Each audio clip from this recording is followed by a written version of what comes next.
사람의 그 일생을 따져보면 우리가 태어나서 죽을 때까지 그 일생 가운데 여러 사건들을 만나며 삽니다. 어떤 사람에게는 빨간 색깔의 사건, 어떤 저 집안에는 또 다른 문제의 사건들을 경험하지요. 때로는 기쁜 일도 있고, 때로는 슬픈 일도 있고, 가슴 아픈 일도 있고, 정말로 힘들고 어려운 일들도 많이 겪게 될 것입니다. 그런데 사실 본질적으로 따져보면 우리 집에는 큰 문제인데 저 집에는 문제가 없겠지라고 생각했지만 따지고 보면 그게 별별 다를 것이 없어요. 본질상 다 그만한 문제요. 나에게는 문제가 아닐 것 같은데 저 집에는 큰 아픔으로 다가올 수도 있고요. 나에게는 큰 문제이지만 저 집에서 볼 때는 나에게는 별 문제가 아니다라고 생각할 수가 있는 것입니다. 그러나 사람들은 그렇게 생각하지 않잖아요. 크게 차이가 있는 것처럼 생각합니다. 아주 본질적으로 차이가 있는 것처럼 착각할 뿐인 것입니다. 예컨대 재산이 남보다 좀 더 있다고 하는 사람은 행복할까요? 재산이 많이 가진 사람들은 행복하고 재산을 적게 가진 사람들은 부자가 아니기 때문에 불행하다 이렇게 말할 수 있나요? 재산을 많이 가지고도요 자살하는 사람이 있고요, 기업의 회장이면서도 인기가 많은 연예인들도요 죽어요. 자기가 행복하면 죽을까요? 자살하지 않죠. 그런데 가지고 인기가 많다고 해서 행복하다라고 우리는 착각하고 있는 거지요. 그리고 돈을 많이 가지면 더 행복할 것이다, 잘 살 것이다 생각하지만 잘 사는 것이 아니라 편리하게 사는 것 뿐입니다. 내가 좀 적게 가져도 얼마든지 행복하게 불편함 없이 살아갈 수가 있는 것입니다. 사랑하는 여러분, 잘 사시기를 주의 이름으로 축원합니다. 네, 잘 산다는 것은 바르게 사는 것입니다. 편리하게 사는 것이 잘 사는 것이 아니라 정직하게 사는 것이 잘 사는 길이에요. 그게 성공한 길이에요. 그게 하나님께 인정을 받는 길인 것입니다. 뿐만 아니라 또 우리에게 지위가 높다고 하는 사람은 성공한 사람이고, 나는 높은 지위를 가지 못했기 때문에 나는 실패한 인생이다로 말할 수 있나요? 그렇지 않습니다. 여러분, 특별히 행복에 관한 한 것은 더구나 그렇습니다. 행복의 질량은 다 똑같습니다. 행복을 어떻게 생각하느냐에 따라서 다르지요. 유복한 집에 태어나서 남보기에 참 부를 것이 없는 그런 자식이다, 자녀다, 그런 사람이다라고 생각하는 사람은 어떻게 모르지만 남들 보기에는 참 유복한 집안이다, 참 부모 잘 만나서 저렇게 됐네 라고 생각하지만 그렇지 않더라고요. 누구보다도 큰 슬픔 속에 빠질 수도 있고 또 어렵게 살 수도 있습니다. 많은 고생을 하면서 행복하게 살지 못하는 사람들 많습니다. 남이 측은하게 여기는 그런 대상이 될 만큼 여러모로 그런 좋은 집안에 태어났지만 불행하게 사는 사람도 저는 많이 보았습니다. 그런가 하면은 그렇게 좋은 유복한 집안에 태어나지 못했지만 자기 주어진 처지를 받아들이고 감사하면서 은혜 가운데 살아가는 사람도 있습니다. 확실히 행복이라고 하는 것은 소유의 많고 적음에 달려 있지 않다라는 것이죠. 하도 세상이 물질 중심주의 사회가 되어서 그것을 가지고 사람을 측정하기 때문에 우리가 문제가 되는 것 아니겠습니까? 행복의 질량은 어디에서나 누구에게나 똑같습니다. 행불행은 어디에 달려 있을까요? 세계관에 달려 있습니다. 어떻게 바라보느냐에 따라서, 어떻게 생각하느냐에 따라서 그 사람이 보는 관점에 의해서 행과 불행이 좌우된다는 것입니다. 그의 삶의 목적이 무엇이고, 그리고 세계관, 자기가 가지고 있는 가치관에 의해서 행복과 불행은 결정되는 것입니다. 세계관은 우리가 크게 셋으로 나눠볼 수 있어요. 첫 번째 세계관은 운명주의적 세계관을 생각해 볼 수 있습니다. 특별히 농경사회 때 그랬잖아요. 봉건사회 때 이 운명주의적 세계관이 자리를 잡고 판을 쳤습니다. 피압박 민족이었던 시절에는 더더욱 그랬겠죠. 왜 이런 속담이 있지 않습니까? 소도 언덕이 있어야 비빌 데가 있다고. 언덕이 없는데, 비빌 데가 없는데 그 간지럼을 어떻게 견뎌낼 수가 있겠습니까? 시원케 할 수가 있겠습니까? 수고를 하려고 해도, 내가 땀을 흘리려고 해도 언덕이 있어야 되잖아요. 비빌 언덕이 없는데 무슨 땀 흘림이 수고한다는 무슨 소용이 있겠습니까?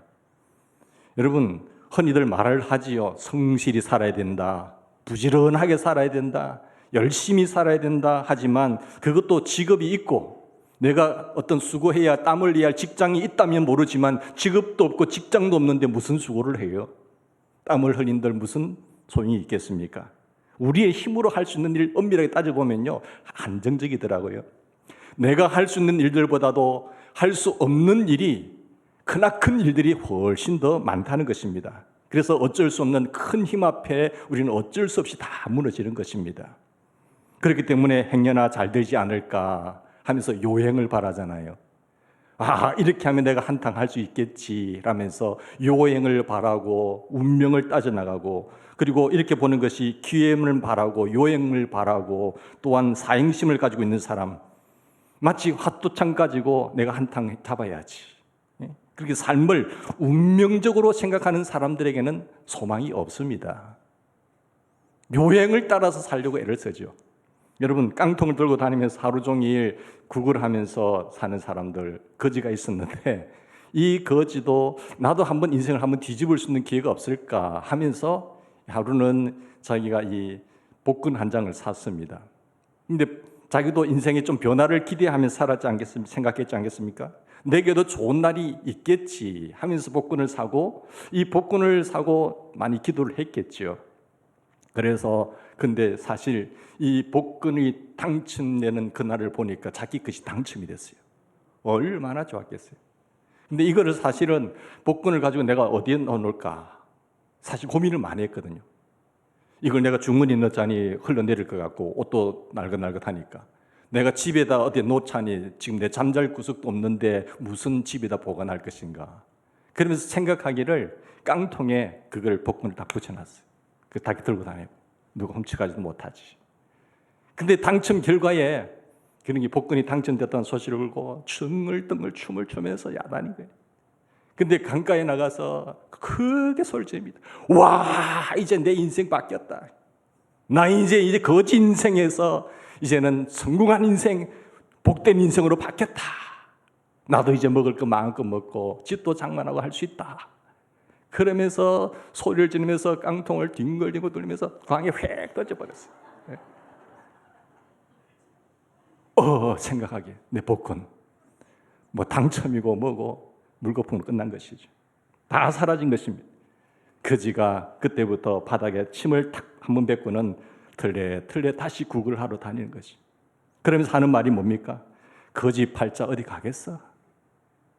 그렇게 운명적으로 자기 인생을 걸었다가 사는 사람은 영원히 소망이 없다라는 그런 이야기지 않습니까?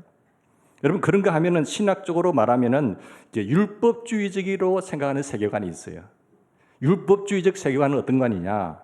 이런 세계관을 가지고 사람들을 율법주의자라고 하는데, 모든 것은 보상이라는 거죠. 모든 것은 보수요, 내가 이렇게 수고를 했기 때문에 받은 것이 노력의 대가라고 생각하는 것이 율법주의적 세계관이에요. 사물을 다 그렇게 보는 거예요. 사물을 다 운명적으로 보는 거죠. 여러분, 모든 일은 노력대로 된다. 수고한 대로 된다. 그럼 열심히 해야 돼. 열심히 노력해야 돼. 땀을 흘려야 돼. 아주 합리적이고 지성적으로 들리지 않습니까? 그런데 이상하게도 여기에는 기쁨이 있을까요? 기쁨이 없어요. 뭔가 열심히 하기는 하는데 그게 행복이 없어요. 그 사람의 얼굴은 늘 이렇게 보기에 남이 볼 시각적 괴로움을 느낄 정도로 찡그리고 있는 것이죠. 뭐 얻는 것은 얻는 것 같은데 그 얼굴은 그게 아니라는 것이죠. 또한 자기가 좀 더 무엇을 이뤘다고 생각하면요, 교만해지고요, 다른 사람을 깔보기 시작하는 이런 마음이 있는 것이, 이런 세계관이 율법주의적 세계관이에요. 그렇게 안 될 때는 뭐합니까? 절망하고 통곡하고 인생을 이렇게 살아야 되겠냐 하면서 남을 원망하는 것입니다. 연구조사를 전문으로 하는 그 리서치 센터에서 주제를 가지고 아시아에서 제일 행복하게 사는 나라가 어딘가라는 것을 주제를 가지고 조사를 하기 시작했습니다. 근데 조사 결과를 해보니까 결과가 뜻밖으로 경제적으로 어려운 그런 나라, 처지에 놓여 있는 사람들이 필리핀 사람들이라고 조사 결과가 나왔어요. 물론 방글라데시는 저 위쪽에 있지만 그렇게 행복해지수는 높잖아요. 근데 이 필리핀 사람들하고 이게 나왔는데, 이 나라는 어떤 GNP도 낮고 그렇게 부유함이 없는 나라예요.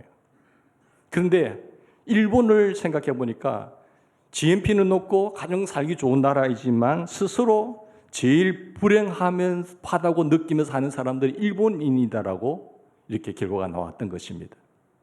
여러분, GNP도 우리보다 높죠? 선진국입니다. 그런데 일본이 왜 스스로 본인들은 불행하다고 생각하고 있을까요? 일본 사람들은 유럽 사람들에 비해서 1년에 한 달 정도 일을 더 많이 합니다. 그만큼 수고를 더 많이 한다는 거죠. 열심히 하루 요즘 우리 한 8시간을 해야 된다 하면서 하지만 그들은 더 열심히 일을 해요. 수고를 해요. 뿐만 아니라 유럽 사람들이 출근할 때 보통 평균 30분 잡는다고 한다면 일본 사람들은 도쿄에서 좀 도심에서 멀리까지 가려고 하면은 외곽에서 집값이 너무 비싸기 때문에 가지지 못한 사람들은 평균 1시간 30분 정도 출근을 해야 됩니다. 서울이나 도심지에서 부산은 대충 움직이면 30분이면 다 가잖아요. 백화점에서 시설할 다 가잖아요. 근데 서울은 움직였다면 1시간이잖아요. 그것처럼 일본 사람들은 평균 1시간 반, 출퇴근으로 빼앗기는 시간이 하루 3시간 빼앗기는 겁니다. 유럽 사람들에 비하면 얼마나 수고를 많이 하고 노력도 많이 합니까? 그런가 하면은 이들은 생활 속에서 얼마나 긴장감이 있는지 몰라요. 농촌에 사는 사람하고 시골에 사는 사람하고 도심에 사는 사람하고 완전히 자세가 다르잖아요. 긴장감이요, 굉장히 다릅니다. 도심에는 경쟁사회이기 때문에 하루도 긴장감을 놓칠 수가 없잖아요. 일본 사회가 그런 것입니다. 세계에서는 일본이 경제적으로 선진국이라고 부러워하지만 그러나 한 사람 한 사람의 마음속을 보면은 기쁨이 없어요. 참으로 행복할 것 같은 그런 분위기 속에, 환경 속에 사는 것 같지만 그들의 마음속에는 행복이 없다는 것입니다. 절망적이고 자살하고픈 마음들이 굉장히 높아진 거예요. 우리나라가 이만큼 경제적으로 부하게 됐지만 자살률 1위가 대한민국이잖아요. 여러분 행복하시나요? 감사하십시오. 오늘도 나 죽고 싶다. 그런 어떤 인기의 극치에 올랐음에도 불구하고 내가 이렇게 살아서 뭐했나? 이렇게 생각이 들면 굉장히 슬픈 인생이 됩니다. 여러분, 이것을 우리가 무슨 말로 설명할 수가 있겠습니까? 그런 거로 노력의 대가, 노력해서 산다는 것만이 옳은 얘기는 아니라는 겁니다. 사랑하는 여러분, 그것은 사람들을 노력해서 산다는 것이 사람을 사람답게 못할 뿐만 아니라 정말로 그 사람을 행복하게 만들지도 못하는 겁니다. 이런 세계관을 가지고 인생을 살면 그 불행한 인생이 되는 거예요. 그런가 하면 오늘 본문의 말씀처럼 은혜를 알고 모든 것을 은혜로 생각하는 은혜주의적 세계관을 말을 하고 있습니다. 여러분, 은혜주의적 세계관이 얼마나 큰 축복인지요? 사람들이 애써 수고를 하지요. 다 땀을 흘리죠. 당연한 것 아닙니까? 내가 유독 특별하게 더 노력하는 것 같고 또 더 열심히 하는 것 같지만 그렇지 않습니다. 다 똑같이 새벽 일찍 일어나요. 성공하는 사람들 보세요. 남들보다 3시간 일찍 일어나는 것입니다. 똑같은 잠을 자고 똑같은 수고를 하고 하는 데서 앞설 수가 없지 않습니까? 그런데 그 자체도 내가 그런 일을 할 수 있다는 노력 자체도 은혜라고 생각하는 사람이에요. 은혜적 세계관을 가진 사람은 다 하나님의 은혜다. 사람들이 애를 써서 수고를 합니다. 그 자체도 은혜라고 생각하고 선제적 은혜를 생각하는 거지요. 여러분, 모든 것에 우선해서 하나님의 은혜가 있다라고 생각하는 것이 선제적 은혜입니다. 은혜가 먼저지요. 은혜 안에 내가 있는 것입니다. 새가 여러분 높이 날 수 있는 창궁을 날지 않습니까? 근데 그냥 날 수 있나요? 자기가 날개가만 있다고 날 수 있나요? 공기라고 하는 창공이라는 것이 있어야 높이 날 수가 있지요. 공기가 없다고 한다면, 선제적 은혜가 없다고 한다면 자기가 아무리 좋은 것을 갖추었다고 하더라도 날 수가 없습니다. 여러분, 배를 한번 볼까요? 이 바닷가에 배가 떠다니는데 아무리 좋은 배라고 하더라도, 좋은 엔진을 가지고 있는 배라고 하더라도, 모양이 큰 배라고 하더라도 거기에 여러분 그 엔진을 운전할 수 있는 선장이 없다고 한다면, 그리고 기관장이 없다고 한다면 배가 움직일 수 있나요? 그것이 갖추어져야 배가 움직일 수 있는 거잖아요. 뿐만 아니라 그것이 갖추어져 있다고 하더라도 이 물이라고 하는, 이 바닷물이라고 하는 물이 없다고 한다면, 그게 부력이라고 하는 힘이 없다고 한다면 배는 뜰 수가 없습니다. 이런 선제적 은혜가 갖추어질 때에 자기의 것이 최상으로 드러날 수 있는 것 아니겠습니까? 여러분, 수영을 해본 적이 있으시나요? 이게 수영을 할 수 있는 분도 계실 거고 못 하시는 분도 있을 것인데, 부산은 거의 다 물이 가깝기 때문에 수영을 다 하실 것입니다. 그런데 수영이라고 하는 것도요, 자기가 힘써서 애쓴다고 하는 거 아니에요. 그렇지 않습니까? 수영하는 사람들 보면 정말 편하게 해요. 그렇게 어떻게 멋있게 폼도 좋고 할 수 있지만은, 근데 힘만 주고 막 애를 쓴다고 사람이 물에 떠서 수영을 잘 합니까? 용쓰고 애를 쓴 만큼 가라앉으면 빨리 가라앉습니다. 물을 믿고 부력을 의지하면서 그 원리를 알 때에 물에 맡기면서 폼도 아주 힘없이 힘 안 들이고 수영을 멋있게 할 수 있는 거죠. 수영은 부력에 자기 자신을 맡기는 것입니다. 부력에 대해서 부정적으로 활동하는 것이 아니라 보이지 않는 부력을 믿고 수용하면서 부력을 따라서 자기의 활동을 능동적으로 전개하는 것이 수영이에요. 여러분 수영 잘하는 사람 한번 보세요. 얼마나 폼도 멋있고 힘 안 들이고 잘하는지. 그런데 뭔가 알지도 못하면서 용 쓰고 애를 쓰고 바닥 끓이가면 그냥 깊이 떠 빠져 죽지 않아요. 여러분 그런 거로 은혜가 먼저입니다. 모든 것보다 은혜가 먼저이고 은혜 안에 내 노력이 있고 그 은혜 안에 내 수고와 땀이 있어야 됩니다. 은혜 안에서 결실을 맺는 것이지요. 농부를 보십시오. 봄에 씨를 뿌리고 추수를 하고 이럴 때가 되면 얼마나 많은 수고를 합니까? 애를 씁니까? 그런데 그 추수 전에 태풍이 불어버려요. 여러분 결실 내 것이 되나요? 한 해 농사 끝나는 것입니다. 그런 거로 모든 환경과 노력과 수고 뒤에 그 먼저 선제적으로 전제될 것이 은혜가 있어야 되는 것입니다. 내가 하는 모든 수고와 땀과 애씀의 그 밑면에는 은혜가 있다라는 사실을 기억합시다. 실상은 우리가 하나님의 은혜 가운데 있고 내가 은혜 안에서 수고했기 때문에 은혜 안에서 결실을 맺는 것입니다. 그때에 감사가 있는 것이고 모든 영광을 하나님께 돌려드릴 수 있는 것이지요. 사랑하는 여러분, 이것이 은혜의 중심의 세계관입니다. 이런 바라보는 것과 관점과 눈이 열려야만이 삶을 성공적으로 마무리할 수 있고 끝맺음할 수 있다는 것입니다. 여러분, 먼저 은혜가 있습니다. 은혜로 살고 은혜 안에서 나라고 하는 존재가 있는 것이죠. 은혜가 은혜되기 위해서는 내가 은혜됨을 믿어야 합니다. 이 은혜라고 하는 귀한 보배는요, 믿음이라고 하는 그릇에 담겨져서 내게 주어지는 것입니다. 믿음이라고 하는 그릇이 없으면 이 은혜가 담을 수가 없어요. 은혜를 담을 수가 없어요. 그래서 여기서 믿음에 의해, 은혜에 의하여 믿음으로 말미암아 구원이라고 하는 선물이 우리에게 주어지는 것입니다. 믿음이라고 하는 이 그릇 위에 은혜가 주어지는 것이죠. 여러분 고린도전서 15장 10절에 보면 이런 말씀이 있습니다. 사도 바울이 말씀하잖아요. 나의 나된 것은 하나님의 은혜로다. 나의 나된 것은 하나님의 은혜로다. 나의 이 전주소, 나의 지금까지 상황, 내게 이렇게 걸어올 수 있는 인생을 돌이켜볼 때 지금 나의 나된 것은 오직 하나님의 은혜로다. 그 많은 수고를 했습니다. 희생도 했습니다. 땀도 흘렸습니다. 평생 교회를 세우고 봉사도 했습니다. 그리고 이렇게 고백합니다. 뭐라고 고백하지요? 나의 나됨은 오직 하나님의 은혜로다라고 눈을 감으셔야 돼요. 이 자리를 탐먹는 사람은 마귀가 되는 거예요. 이게 사탄이 하나님 자리를 넘보다가 천사가 사탄이 됐거든요. 오늘 본문에 보세요. 가장 큰 은혜가 무엇인가? 그리고 근본적인 은혜에 대해서 말씀을 하고 있습니다. 여러분 옛날을 돌이켜보니까 우리가 어떤 존재였습니까? 오늘 3절 말씀해 보시면 우리는 옛날 예수 믿기 전에 어떤 존재였죠? 본질상 진노의 자녀였습니다.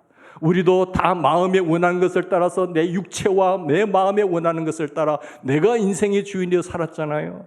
그러던 내가 주님을 알고 본질상 진노의 자녀였지만 마귀의 자식이었지만 이제 하나님의 은혜로 구원을 받은 하나님의 자녀가 된 것입니다. 천국의 시민권자가 된 것입니다. 미국 시민권자도 훌륭하지만 더군다나 하늘 시민권자로 살아갈 수 있는 은혜가 주어진 것이지요. 사랑하는 여러분, 유명한 이야기가 있습니다. 아시시 성자 프란체스코가 한창 그 명성을 떨칠 때입니다. 그의 제자가 환상 중에 하늘나라를 가봤거든요. 하늘나라 갔는데 멋있는 그 의자가 있더래요. 그 의자에 그 하늘 보좌가 하나 있는데 보아하니 성프란치스코의 의자라고 새겨져 있는 것입니다. 보좌 옆에 있는 천사에게 물어보니까 저 의자에 누가 앉을 거예요? 정말 성프란치스코가 앉습니까? 하니까 그럼 성프란치스코는 누구보다도 겸손한 사람이야. 주를 위해서 애썼던 사람이야. 그래서 성프란치스코가 그 보좌에 앉을 것이라고 말해주니까 이 말을 들은 제자가 아무리 스승이지만 스승에 대한 질투심이 생겼어요. 아직 스승은 그걸 못 보았으니까, 자기가 그것을 보았으니까 빨리 그 스승을 주의하면서 살펴보면서 한번 스승을 찾아가서 프란치스코를 찾아가서 물었습니다. 선생님께서는 자기 자신을 어떤 사람이라고 생각하십니까? 라고 물으니까 선뜻 대답하기를 나는 이 세상 모든 사람 중에서 가장 악한 사람이다 라고 답변을 하더라는 거예요. 이어서 제자가 묻습니다. 반문하죠. 그것은 위선입니다, 선생님. 선생님께서는 세상에 알아주는 성자입니다. 선생님이 살인을 했습니까? 간음을 했습니까? 얼마나 거룩하고 깨끗하게 살아가십니까? 여기 세상에서 살인자도 많고 강도도 많은데 선생님 그렇지 않지 않습니까? 선생님이 그렇게 말하는 것은 위선이지 않습니까? 이렇게 말했던 거예요. 그러자 프란체스코가 온유하게 빙그레 웃으면서 다시 이야기를 합니다. 대답하기를 그건 자네가 나를 몰라서 그래. 나는 그 죄인들보다도 더 나쁜 사람이야.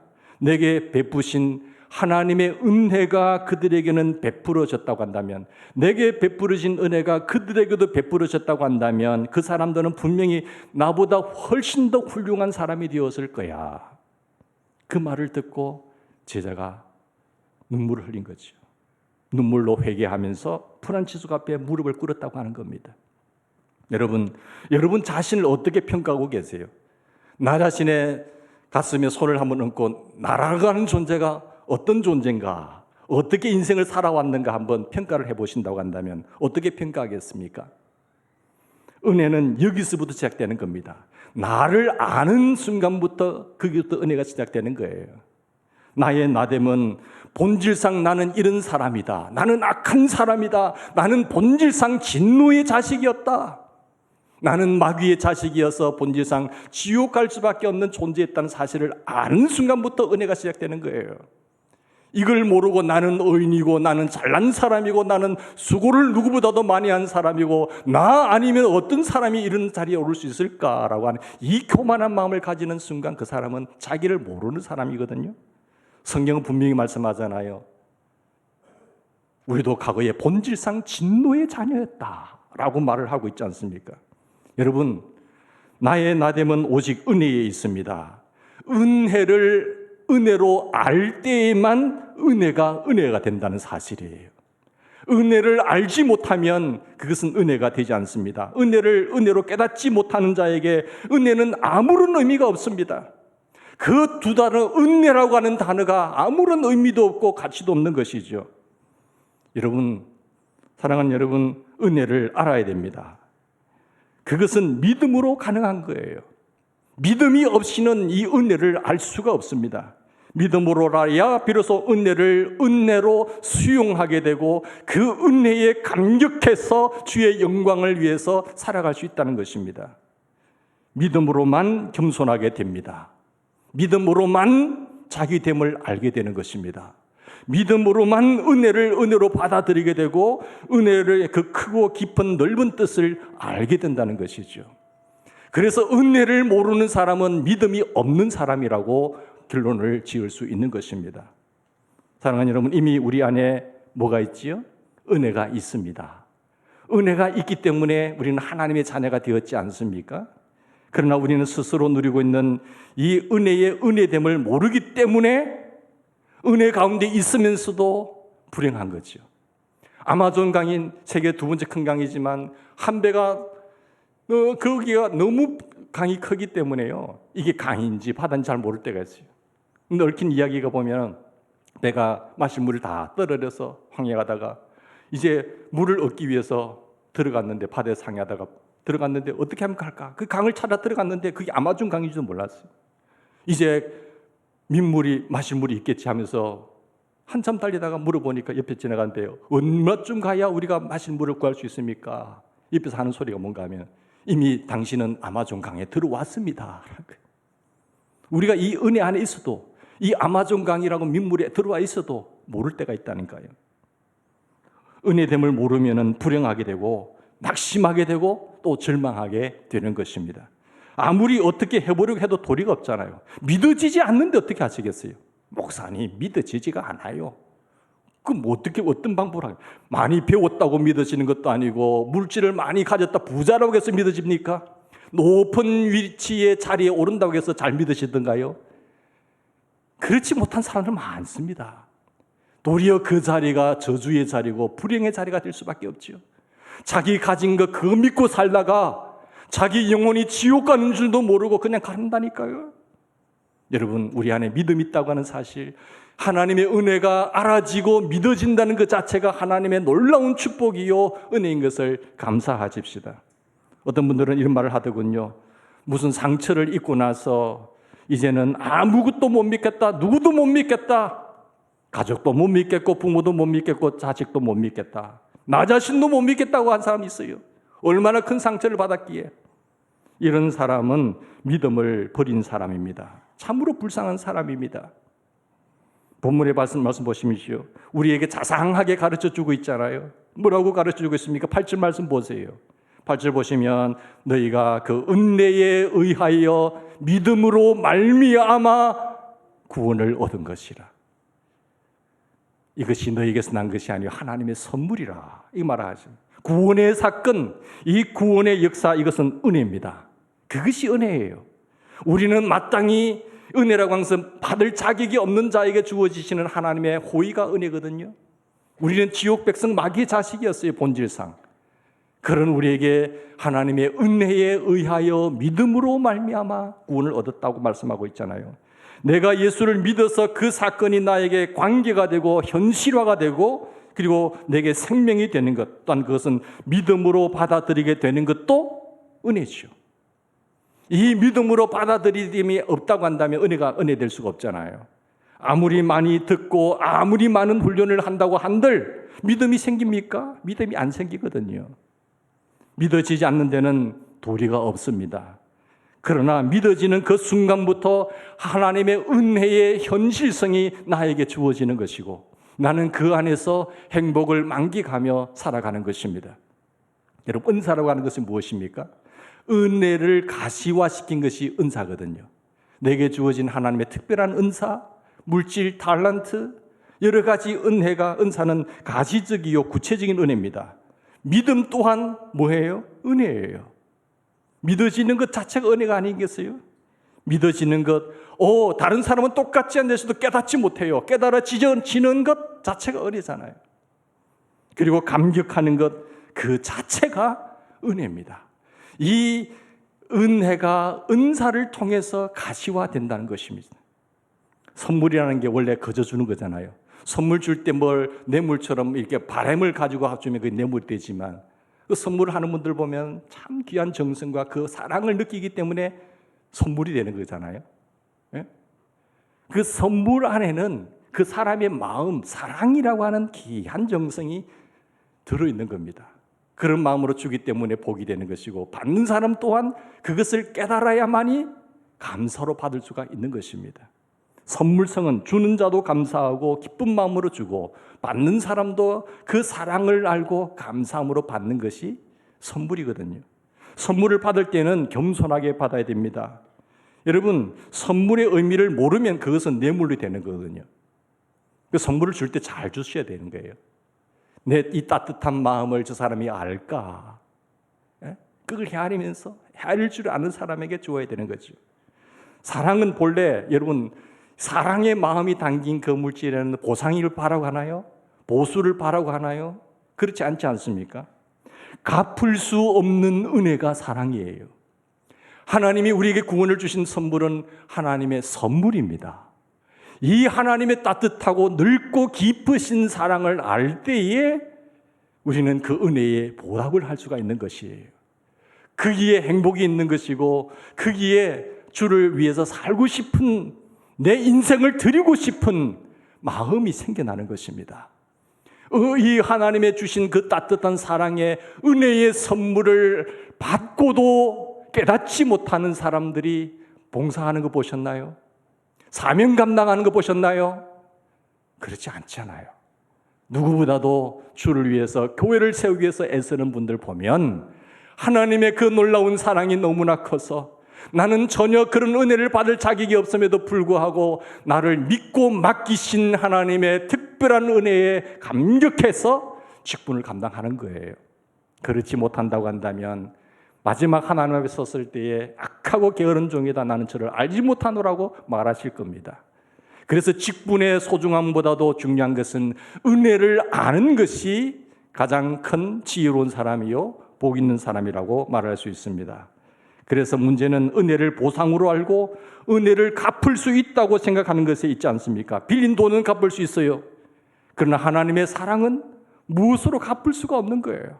그냥 간직하는 것이고 그냥 애써 보는 겁니다. 그냥 수고를 하는 것입니다. 그래서 그 은혜를 알 때에 모든 영광 오직 하나님께 영광을 돌려드리는 것입니다. 사랑하는 여러분, 오스트리아의 유명한 음악가 하이든, 주옥과도 같은 귀한 성가를 많이 작곡한 분 아니겠습니까? 근데 어느 날인가 제자가 그에게 물었습니다. 선생님께서는 어떻게 그런 훌륭한 곡들을 많이 작곡하셨습니까? 라고 물었을 때에 이 하이든이 대답을 합니다. 하나님께서 내게 그것은 내가 한 것이 아니라네. 하나님께서 내게 은혜를 주셨기 때문이지. 귀한 곡을 작곡할 수 있도록 하나님께서 만드신 거야. 라고 제자에게 이야기를 했습니다. 하나님 나를 쓰셨다고 말하는 거죠. 여러분도 잘 아시다시피 하이든은 천지창조라고 하는 유명한 오라토리오를 작곡해서 명성을 떨쳤지 않습니까? 근데 천지창조를 작곡하고 나서 이것을 첫 시연할 때에 많은 수고를 했던 거예요. 작품이니까 얼마나 많은 애를 썼겠습니까? 처음으로 청중들 앞에서 연주하게 됐을 때 오랜 시간을 기울여 준비했지만 그러나 불행하게도 연주회를 바로 앞두고 하이든은 그만 병에 들고 맙니다. 그래서 그 지휘를 할 수가 없었어요. 그 곡을 지휘할 수 없어서 음악회가 열리는 날, 첫 시연하는 날 본인은 지휘자의 다른 사람에게 맡기고 자기는 그 청중의 자리에 앉아서 그 음악을 듣고 있던 것입니다. 곡이 끝났습니다. 너무나 감동을 받은 청중들이 일어났어요. 지휘자를 향해서 박수를 칩니다. 감격하다고. 그때 지휘자가 나옵니다. 여러분 감사합니다. 그러나 제가 훌륭해서가 아니라 오늘 마땅히 박수를 받아야 할 분은 바로 저기 계신 저분입니다. 라고 이야기를 한 거예요. 하이든을 가리킨 거죠. 그때 청중들은 다시 하이든을 향해서 청중들은 다 일어나서 박수갈채를 하면서 존경을 표했던 것입니다. 그때 하이든이 마이크를 잡고 한 유명한 말이 있습니다.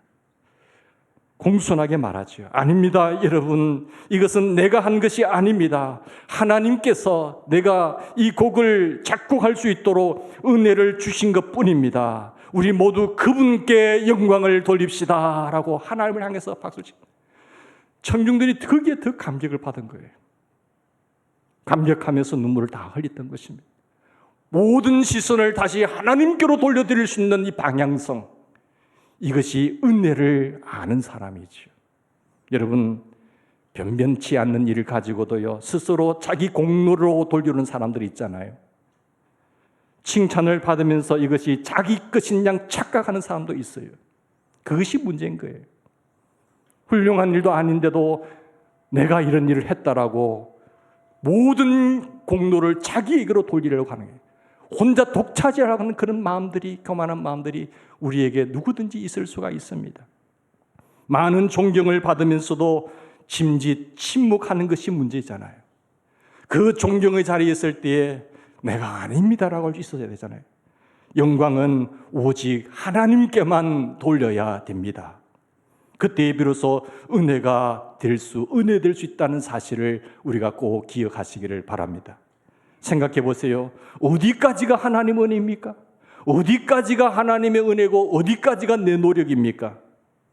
몇 %가 하나님의 은혜고 몇 %가 내 노력입니까?